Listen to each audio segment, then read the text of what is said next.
മുറ്റത്ത് തത്തി തത്തി തുള്ളിച്ചാടി ചിലച്ചു നടക്കുന്ന അണ്ണാറക്കണ്ണന്മാരുണ്ട്. ആരെങ്കിലും പിന്നാലെ ഓടിയാൽ അതിലും വേഗത്തിൽ അവ ചാടി മരത്തിൽ കയറും. ഓടാനും ചാടാനും മാത്രമല്ല, പറക്കുവാനും കഴിവുള്ള അണ്ണാറക്കണ്ണന്മാരുണ്ട് എന്ന് പറഞ്ഞാൽ നിങ്ങൾക്ക് വിശ്വസിക്കാനാകുമോ? പറക്കുന്ന അണ്ണാൻ എന്നാണ് വിളിപ്പേരെങ്കിലും ഇവ പക്ഷികളെ പോലെ പറക്കുന്നവയൊന്നുമല്ല.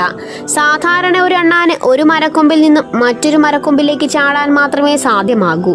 എന്നാൽ മുൻകാലുകളും പിൻകാലുകളും തമ്മിൽ ബന്ധിപ്പിക്കുന്ന ചിറക് പോലെയുള്ള രോമം നിറഞ്ഞ ശരീരഭാഗം ഉപയോഗിച്ച് ഇവയ്ക്ക് വലിപ്പവും ഇനവും അനുസരിച്ച് 150 അടി മുതൽ 500 അടി വരെ ദൂരത്തിൽ വായുവിലൂടെ തെന്നി നീങ്ങാനാകും.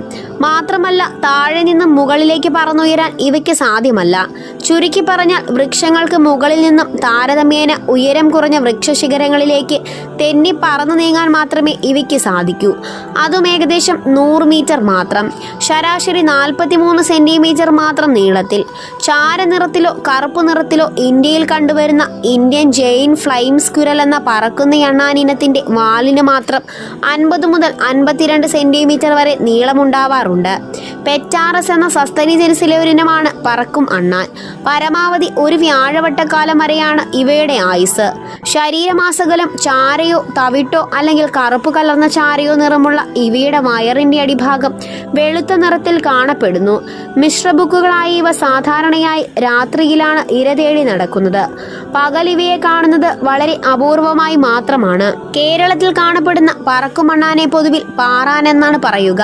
പ്രാദേശികമായി പാറച്ചാത്തൻ അല്ലെങ്കിൽ പാറയാൻ എന്നും പറയാറുണ്ട്. കരണ്ട് തീനി വർഗത്തിൽപ്പെടുന്ന ഒരു ജീവിയാണ് പാറാൻ. മണിക്കൂറിൽ 32 കിലോമീറ്ററാണ് പറക്കുമണ്ണാന്റെ വേഗത.